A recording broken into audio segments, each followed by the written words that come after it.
स्वागत करता हूँ आपका आपके ही चैनल कुष्टा राव ने पल में। रात के 1:30 बज रहे थे। अपनी आखिरी डिलीवरी के लिए मैं निकला।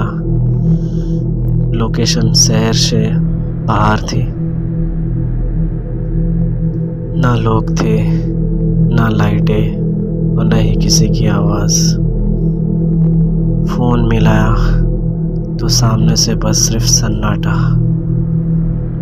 जैसे ही मैंने बाइक रोकी, दिल जोरों से धड़कने लगा। ऐसा लग रहा था जैसे कि मैं यहाँ अकेला नहीं हूँ, कोई है मेरे आसपास। मेरा नाम है करण। मैं एक फूड डिलीवरी बॉय हूँ। रात की शिफ्ट थी, ख़त्म होने वाली थी। ये मेरा लास्ट डिलीवरी था। भगवान से प्रार्थना की कि काश अब घर जाने का वक्त हो गया है। रात के 1:30 बज चुके हैं। अब मुझे ऐसा ऑर्डर मिल जाए कि मैं सीधा घर की तरफ रवाना हो जाऊं। पर फूड डिलीवरी की एक कहानी है कि जब हमारा टाइम ख़त्म होने वाला होता है, हमारी शिफ्ट ख़त्म होने वाली होती है, तो हमें वो बाहर के लोकेशन पे भेज देता है। ये उसकी हमेशा से आदत रही है। मुझे उसी बात का डर था कि कहीं ये आखिरी डिलीवरी मुझे कहीं लंबा ना भेज दे। ये कंपनी इसलिए ऐसा करती थी क्योंकि उन्हें लगता था कि अगर इसे दूर भेज देंगे तो वहाँ से वो फिर गिग बुक करके ऑनलाइन हो जाएगा, वो और काम करेगा। ये उनका एक बिजनेस मॉडल है। तो एक आखिरी डिलीवरी बची। लोकेशन तो पता नहीं था। मैं अपना पार्सल पिक करने गया रेस्टोरेंट में। वहाँ पे जाते जैसे मैंने पिक किया, लोकेशन काफ़ी लंबा था, या मानो कि शहर से काफ़ी दूर। पर सुबह से लेकर रात तक मेहनत करने के बाद अगर मैंने ये ऑर्डर कैंसिल कर दिया तो मुझे मेरे इंसेंटिव सब कट हो जाएंगे। तो मुझे ये डिलीवरी करनी ही थी। आखिरी डिलीवरी था, सोचा करके आ जाता हूँ। मैं डिलीवरी के लिए निकल गया। आधे रास्ते तक पहुंचा था। धीरे धीरे सन्नाटा बढ़ने लगा। शहर से बाहर, दूर। ऐसा लगता था जैसे कि मैं कोई गाँव, किसी विलेज जगह पे आ गया हूँ। मैं वहाँ पे पहुंचा, देखा तो एक पुरानी सी कॉलोनी थी जहाँ पर स्ट्रीट लाइट भी नहीं जल रही थी। काफ़ी अंधेरा था, काफ़ी सन्नाटा था। थोड़ा जैसे जैसे मैं थोड़ा आगे बढ़ा गली की तरफ, गली जो थी वो और छोटी होती जा रही थी, एकदम सकरी। कुछ दिखाई भी नहीं दे रहा था। हर तरफ सिर्फ सन्नाटा ही सन्नाटा। कुत्तों की भी आवाज़ नहीं आ रही थी। समझ नहीं आ रहा था कि जाऊँ तो किस तरफ, क्योंकि मैंने उससे फ़ोन किया था तो उसने कहा था कि आप लोकेशन पे तो पहुंच गए हैं, बस आपको थोड़ा सा और आगे आना है। थोड़ा सा आगे आ जाएंगे तो मैं आपको मेरा एक घर दिखाई देगा, फिर आप वहाँ से मुझे दोबारा कॉल करना। इतना अंधेरा देखकर मेरे दिल की धड़कनें और तेज होने लगी। डर तो बहुत लग रहा था कि मैं किस जगह पर आके फंस गया। तभी सोचने लगा कि ये डिलीवरी बॉय की ज़िंदगी एकदम जहन्नुम है। जैसे उसने कहा था, मैं जब वहाँ पे पहुँचा तो देखा तो वहाँ पे कोई भी नहीं था। मैंने उसे कॉल किया। कॉल करने के बाद सामने से आंसर आया कि वो कॉल स्विच ऑफ करके रखा था। सामने वाले का कॉल बंद आ रहा था। मेरे दिल की धड़कनें और तेज़ होने लगी। एक तो वैसे मैं डरा हुआ था, अब जब मैं उस अंधेरी जगह पर पहुंचा तो फ़ोन करने पर उसने अपना फ़ोन ही स्विच ऑफ करके रख दिया था। उसने कहा था कि एक पुराना सा घर होगा, वहाँ पे आ जाइएगा। थोड़ी देर तक मैं वहाँ पे खड़ा रहा। गेट खुला हुआ था तो मैंने गेट पे ठक ठक की आवाज़ की डर डर कर। उतनी देर में थोड़ी देर तक तो कुछ भी आवाज़ नहीं आई, पर कुछ देर बाद अंदर से आवाज़ आई कि पार्सल वहाँ पे रख दो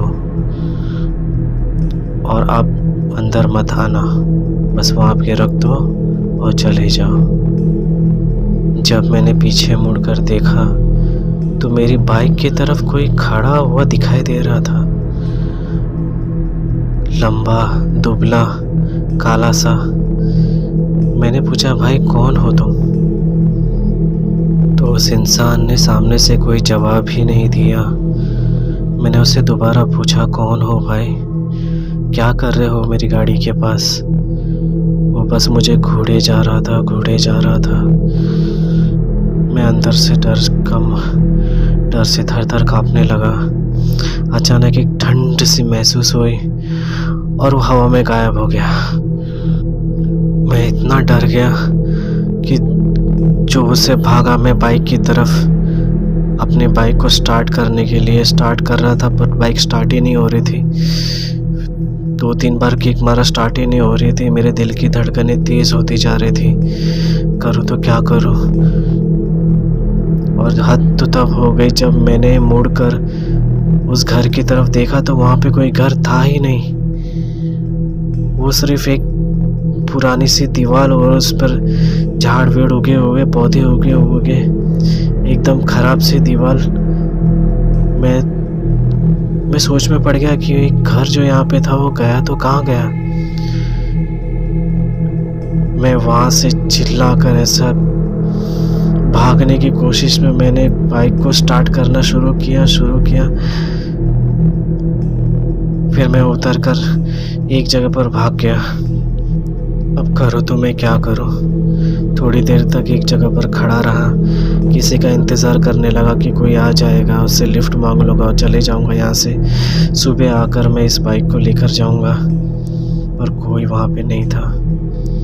अचानक से बाइक अपने आप स्टार्ट हो गई। मेरे तो रोंगटे खड़े हो गए। फिर मैंने सोचा कि मेरे पास और कोई रास्ता नहीं है, थोड़ी तो हिम्मत तुझे दिखानी ही होगी। मैं बाइक की तरफ तुरंत गया, बाइक के ऊपर बैठ के ऐसा वहाँ से बाइक स्टार्ट हो गई और भागा वहाँ से। बाइक चलाते चलाते जब मैंने पीछे की तरफ देखा तो वो जो जहाँ पर मैंने पार्सल रखा था वहाँ पे कोई भी नहीं था, कोई घर नहीं था, कुछ भी नहीं था। मोबाइल पर एक नोटिफिकेशन आया कि your order is cancel, not found करके। वो रात मैं आज भी भूल नहीं सकता। अगले दिन जब मैंने सुबह अपनी कंपनी में फ़ोन लगाया और मैंने उस बास जगह के बारे में पूछा तो उन्होंने कहा कि वहाँ पर कई राइडर्स गए थे और कई बार वो वहाँ पर ऑर्डर कैंसिल हो चुका है। मैंने तुरंत उन पे एक्शन लेने के लिए कहा और कहा कि ये लोकेशन बहुत ही ख़राब है। अपना फीडबैक वहाँ पे दिया और वहाँ पे डिलीवरी जोन को बंद करने का मैंने रिक्वेस्ट डाल दी। मैं एक फूड डिलीवरी बॉय, मैं कई सालों से नाइट में काम कर रहा हूँ, पर उस रात को जो मेरे साथ हुआ वो मैं ज़िंदगी भर भूल नहीं सकता। ये एक हॉरर इंसिडेंट जो मेरे साथ बीती है वो मैंने आपके साथ शेयर की है। मैं आप लोगों से भी यही विनती करता हूँ कि रात के वक्त कुछ भी हो सकता है, कभी न कभी ऐसी घटना घट सकती है जो इस सब से परे है, इस दुनिया से, हमारी सोच से भी परे है।